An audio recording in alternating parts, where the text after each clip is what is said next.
Good morning.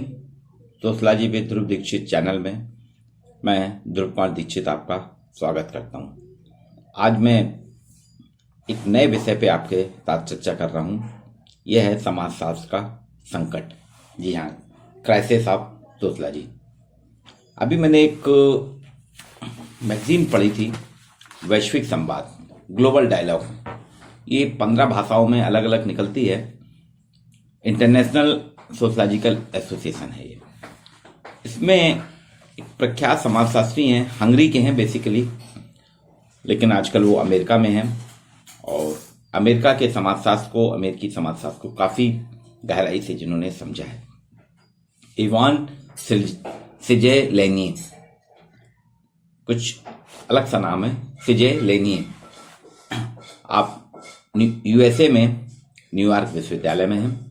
Hungary में आपका 17 अप्रैल 1938 को जन्म हुआ था और हंगरी से ही आपने सांख्यिकी विभाग से और विज्ञान अकादमी से अपना कैरियर प्रारंभ किया। इसके बाद आप धीरे शिफ्ट हो गए और अमेरिका में हैं। वर्तमान में आप आबू धाबी में, न्यूयॉर्क में सोशलॉजी के फाउंडर हैं, वहां पे काम कर रहे हैं। आपने चर्चा की है कि समाजशास्त्र में संकट है, क्राइसिस ऑफ सोशलॉजी।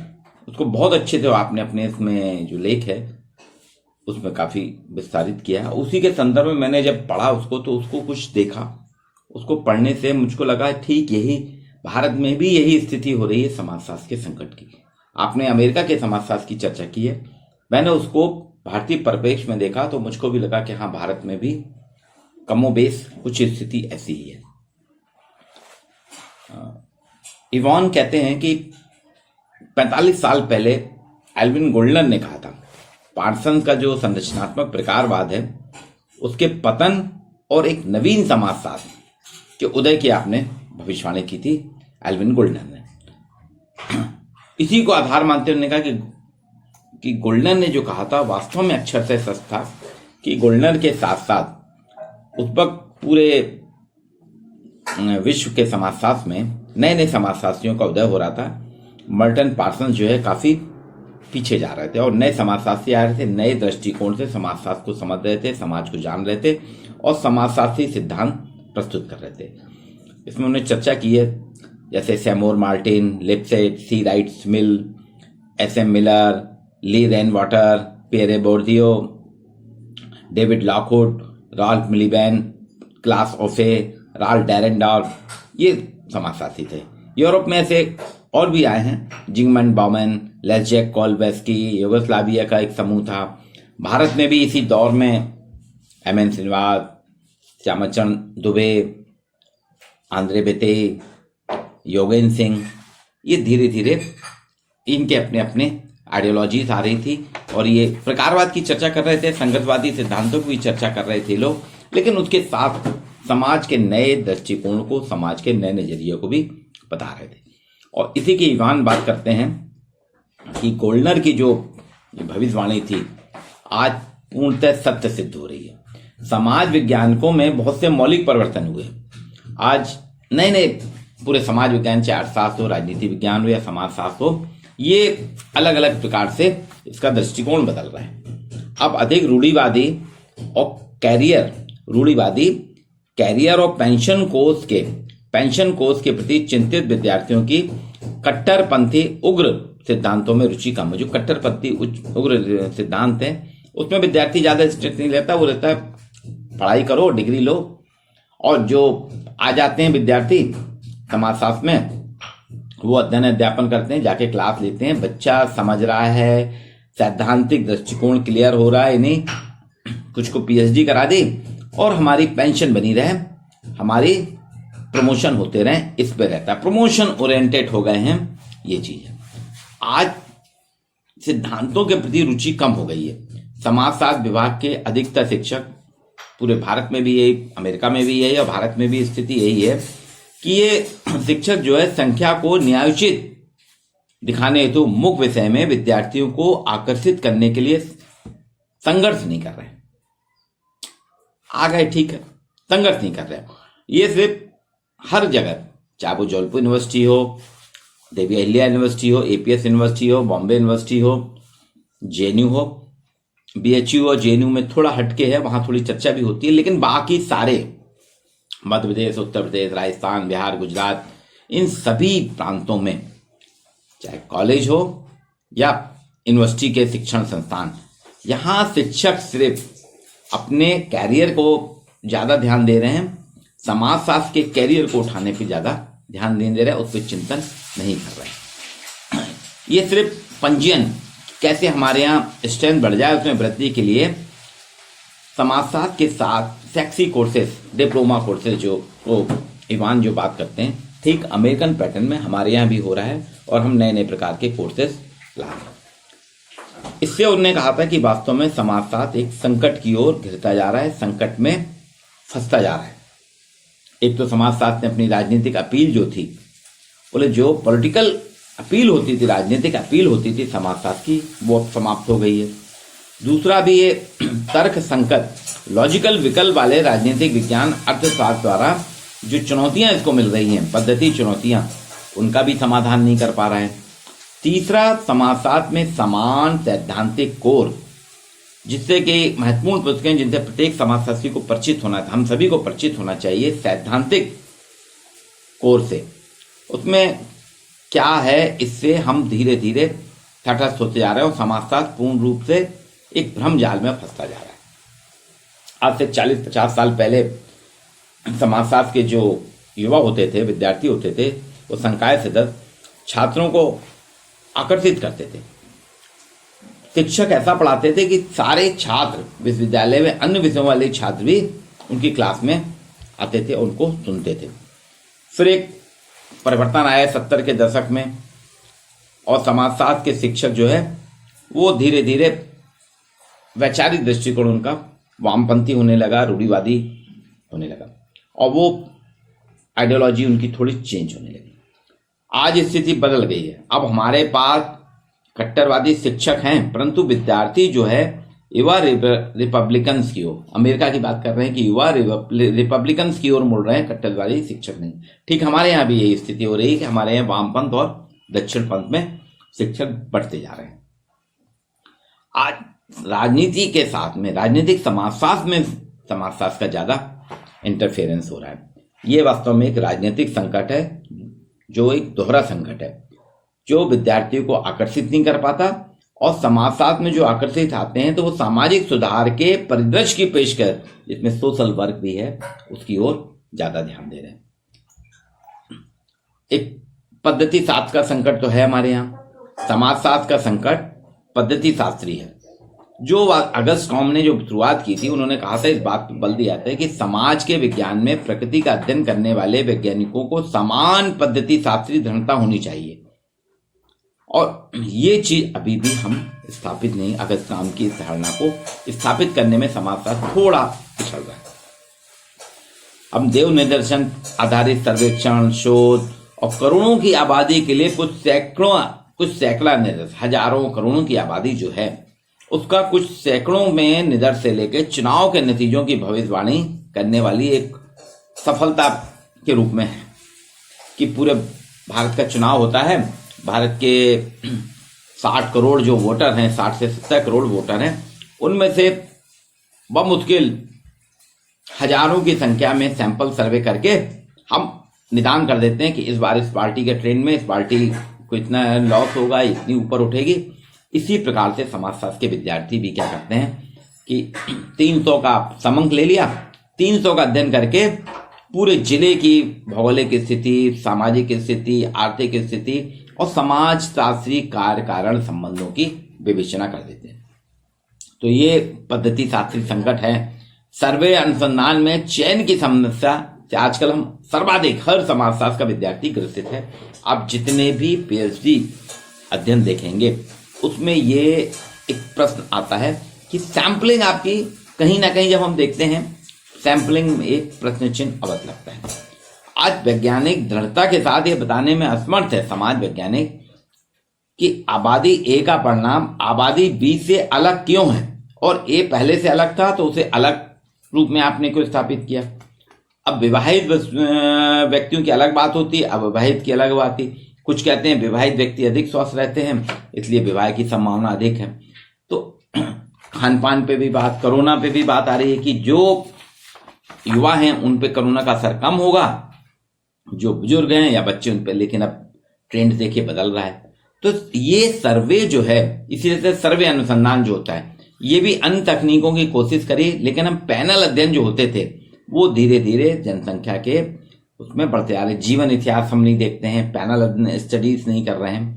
तो ये बौद्धिक रूप से देखा जाए पद्धति शास्त्री संकट, ये इवान ने जो बात की है 3 प्रकार के संकट की समाजशास्त्र के। पहला पद्धति शास्त्री संकट, तो आप देखिए सैंपल की गड़बड़ी होती है, एरिया भी हम गलत चेंज कर लेते हैं, फिर उनके कार्य कारण संबंध जो है, करणीय रिलेशन जो है, क्या क्यों कैसे, हम क्यों की कम चर्चा करते हैं, कैसे की ज्यादा ध्यान दे रहे हैं। तो दूसरी बात इवान कहते हैं एक और संकट है समाजशास्त्र में, वो है थ्योरेटिकल क्राइसिस, सैद्धांतिक संकट। सैद्धांतिक रूप से समाजशास्त्र पहले काफी बेहतर अवस्था में था, लेकिन अब धीरे धीरे उसका सैद्धांतिक स्तर पे वो कुछ स्थिति डावाडोल हो रही है। 1980 के बाद से ये ढलान में है। मार्टन ने, पार्सन्स ने, वेबर ने, इन्होंने जो सिद्धांत दिए थे वो एकीकृत थे, उनका अपना अलग योगदान है, उनकी अलग पहचान है। लेकिन आप देखिए आज धीरे धीरे समाजशास्त्री सिद्धांत के जो आवश्यक कोर्स हैं उनमें आपको बहुत कम शिक्षक मिलेंगे जो समाजशास्त्री सिद्धांतों की बात करते हैं। और पहले तो लड़ते थे, 80 के दशक में समाजशास्त्री सिद्धांत को लेके विश्वविद्यालयों में क्लास में ही बहस हो जाती थी, टीचर्स आपस में लड़ते थे, विद्यार्थी लड़ते थे, विद्यार्थी भी फोकस करते थे उन सिद्धांतों पे, अपने शिक्षक के साथ बहस करते थे, लड़ते थे, बौद्धिक क्रांतियां होती थी। लेकिन अब धीरे धीरे समाप्त हो गया है। अब हम अंतर विषयक प्रोग्राम काफी आ रहे हैं, सैद्धांतिक नहीं आ रहे हैं, हम अंतर विषयक इंटर रिलेटेड प्रोग्राम आ रहे हैं। जैसे महिला अध्ययन है, महिलाओं पे अध्ययन किया जा रहा है, विकलांगों पे अध्ययन किए जा रहे हैं, विकलांगों पे अध्ययन, मध्य महिलाओं पे अध्ययन, कांकाजी महिलाओं पे अध्ययन, आपके माइनॉरिटीज पे अध्ययन, जाति पे अध्ययन, अफ्रीकी अमरीकी अध्ययन हो रहे हैं, एशियन अमरीकी अध्ययन हो रहे हैं, सांस्कृतिक अध्ययन हो रहे हैं, किनशिप पे अध्ययन कम हो गए हैं, कहीं कहीं नातेदारी, फैमिली, ब्रोकन फैमिली पे अध्ययन हो रहे हैं, चेंजेस ऑफ मैरिज पे अध्ययन हो रहे हैं। ये सारे अलग अलग प्रकार के जो वैश्विक विषय हैं, अंतर वैश्विक विषय, इन पे हम समाजशास्त्री लोग अधिक फोकस कर रहे हैं।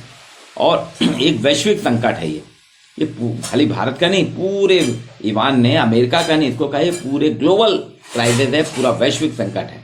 और वास्तव में क्या हो रहा है कि वो कह रहे हैं समाजशास्त्र विभाग आजकल सहमति नहीं है कि हमारा सारे समाजशास्त्री विभाग सहमत नहीं, हमारा प्रारंभिक पाठ्यक्रम क्या है, कैसा होना चाहिए, वो उसको सैद्धांतिक विषय की जगह एक ऐच्छिक कोर्स, ऑप्शनल कोर्स की श्रृंखला में पेशकश कर रहे हैं।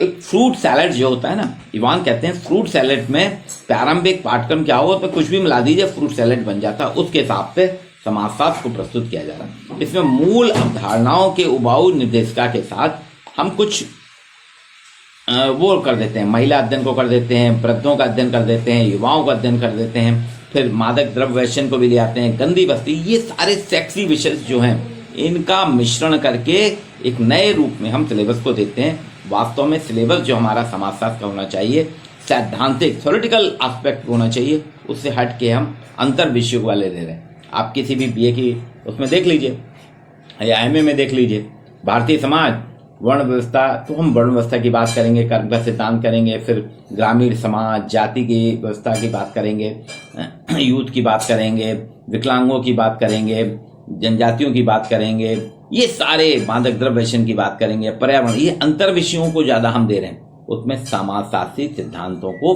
कम दे रहे हैं। एक खाली बीए फाइनल में सैद्धांतिक विचारक पे किताब आ जाती है, उसको हम पढ़ लेते हैं, और एमए में समाजशास्त्री सिद्धांत, बाकी 3 आपके अलग विषय, 4 पेपर में 1 पेपर खाली सैद्धांतिक विषय का रहता है।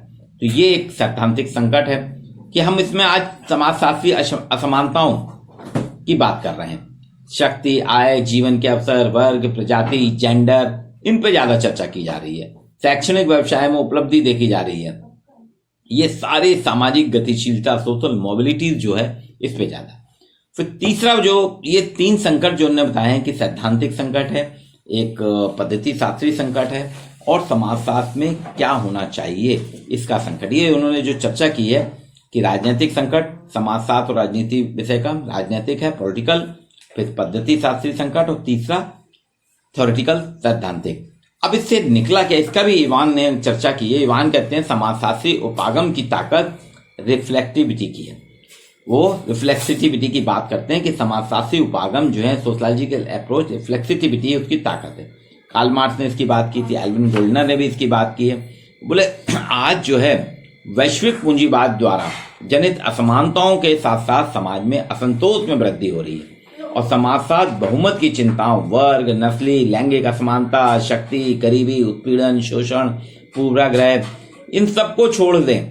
आज हमको पुनः इन पे अगर हम छोड़ के सिद्धांत की बात करेंगे तो पुराने दिन आएंगे जब छात्र व्याख्यान कक्ष में, कॉलेजों में जब क्लासरूम में आते थे तो कुर्सियां भरी होने के बाद सीढ़ी तक में बैठ जाते थे और सुनते थे।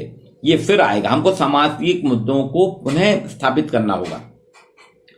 इसकी हमने चर्चा की है मान ने कि हमको धीरे धीरे कि कैसे से अधिक, कैसे की जगह हमको क्यों पे फोकस करना होगा। अभी हम कैसे की बात कर रहे हैं, कैसे हो रहा है बदलाव, कैसे हो रहा है परिवर्तन, कैसे परिवार में कैसे परिवर्तन होता है, विवाह में कैसे परिवर्तन हो रहा है, समाज कैसे बदल रहा है। कैसे की जगह हम क्यों की ओर अगर ओरिएंट होते हैं, समाजशास्त्र के विद्वान, समाजशास्त्र के शिक्षक, समाजशास्त्र के विद्यार्थी अगर अपने अध्ययन में कैसे की जगह क्यों की ओर होते हैं तो हमको ज्यादा प्रतिफल मिलेगा और एक अनुसंधान की भी एक नई होगी। हमको उसकी कठिनाइयां जो है धीरे धीरे समाप्त होंगी और समाज विज्ञान में धीरे धीरे हम उसमें, क्योंकि समाज विज्ञान क्या है, शिक्षाचारी विज्ञान नहीं है, ये एक विषय चयन करता है। पार्सन्स वगैरह ने समाज विज्ञान को विज्ञान माना, हाब्स ने भी, पार्सन ने कहा कि हम एजेंट का चयन कर सकते हैं और मनुष्य अपना इतिहास खुद रचता है और परिस्थितियों से, अतीत से प्रेरित होकर करता है। तो हमको चयन करना पड़ेगा, हमको बात करना पड़ेगी और समाजशास्त्र को एक तर्क संगत विकल्प अर्थशास्त्र से काफी आगे ले जाना होगा। अर्थशास्त्र और राजनीति शास्त्र इन दो विषयों के साथ जो है उनसे हम एक तर्क संगत लॉजिकल फ्रेम में विकल्प के रूप में इसको प्रस्तुत करें एक विषय के रूप में। और स्पष्ट रूप से समाजशास्त्र की अपनी पहचान विज्ञान के बजाय विज्ञान के रूप में स्वीकार कर लेने में होना। अगर हम विज्ञान के बजाय, समाजशास्त्र को विज्ञान के बजाय विज्ञान के रूप में एक्सेप्ट करते हैं तो समाजशास्त्र एक बेहतर स्थिति में होगा। हमें क्यों पूछना चाहिए, हमें कैसे नहीं, क्या नहीं, हमें क्यों पे ज्यादा फोकस करना चाहिए, क्यों को पूछना चाहिए और इस प्रश्न का उत्तर जितना सही हमें मिलेगा उसमें वास्तव में समाजशास्त्र के सिद्धांत के आधार पे उसमें एक जो संकट आ रहा है, एक राजनीतिक संकट है, सैद्धांतिक संकट है और व्यवस्थात्मक संकट जो आ रहा है। समाजशास्त्र के तीन संकटों की जो बात की उन्होंने, सैद्धांतिक संकट की बात की, राजनीतिक संकट की बात की और पद्धति शास्त्रीय संकट है। तीन संकट की बात जो इवान लेजेसिक करते हैं उस संकट से हम बच सकते हैं और वास्तव में समाजशास्त्र को इन तीन तिहरे संकट से हमें बचाना होगा और एक नवशास्त्रीय अर्थशास्त्री और तर्क संगत विकल्प के रूप में हमको एक प्रस्तुत करना होगा। वैज्ञानिक चुनौती है, हम सिर्फ संख्या की ओर ध्यान न दें कि संख्या समाजशास्त्र की बढ़ रही है। संख्या के साथ साथ हमको गुणात्मक सैद्धांतिक दृष्टिकोण भी देखना होगा। खाली संगोष्ठी या वैचारिक संवाद करके, वैचारिक अन्वेषण करके नहीं, हमको ऑफिस में सिद्धांत के आधार पर सैद्धांतिक ग्रुप, छोटे छोटे ग्रुप बना के, तो ऑनलाइन का जमाना है, आप कहीं भी रहें, जबलपुर में रह के, मैं रीवा में महेश शुक्ला जी थे, सुरेश राय से सतना में, अरविंद ज्योति जी BHU बनारस में हैं, राधेश्याम त्रिपाठी जी कटनी में हैं, CSS ठाकुर सर जबलपुर में हैं। तो इसके माध्यम से ग्रुप के ऐसे और भी कई हैं हमारे समाजशास्त्र के लोग जिनके साथ रमेश मकवाना जी आनंद में हैं, उनसे हम बात कर सकते हैं। उनसे करके सैद्धांतिक विमर्श के माध्यम से हमें समाजशास्त्री सिद्धांतों को लाना पड़ेगा। अभी हम अंतर्वैश्विक विषयों पर ज्यादा ध्यान दे रहे हैं, PhD भी अधिक सर उन्हीं विषयों पे होती है। सोशलॉजिकल जो आपके थ्योरी हैं, थ्योरी पे हम नहीं देखते कि थ्योरी जो पार्सन ने जो थ्योरी दी थी, मार्क्स ने जो थ्योरी दी थी, अगस्त काम ने जो थ्योरी दी थी, दुर्खीम की जो थ्योरी है, मैक्स वेबर की जो थ्योरी है, वो समाज में, सामाजिक परिप्रेक्ष्य में वो कहाँ तक है, या उसमें कोई बदलाव करना होगा या उसमें कोई परिवर्तन करना होगा, इस पे हमको थोड़ा ध्यान देना होगा। अन्यथा समाजशास्त्र एक गहरे संकट में धीरे धीरे फंसता जा रहा है, जिसके कारण उसकी अपनी पहचान जो अपना आने वाला भविष्य जो है तमाशास का, वो एक संदिग्ध होता जा रहा है। इसकी इवान स्टेलेनी ने जो चर्चा की थी अमेरिका के, वो मैं उनके लेख को पढ़ रहा था, उसके आधार पर फिर भारतीय परिप्रेक्ष्य में मैंने देखा और भारतीय परिप्रेक्ष्य में इस पर चर्चा की। तो उसी पे ये मेरा आज का लेक्चर आपके सामने मैंने रखा है इस वीडियो के माध्यम से। आपको इसमें और कुछ सुझाव देना हो तो आप मुझे बाकायदा देखिए, इसको लाइक करिए, सब्सक्राइब करिए और इसमें आप क्या चाहते हैं, आपके क्या विचार हैं, वो सादर आमंत्रित है।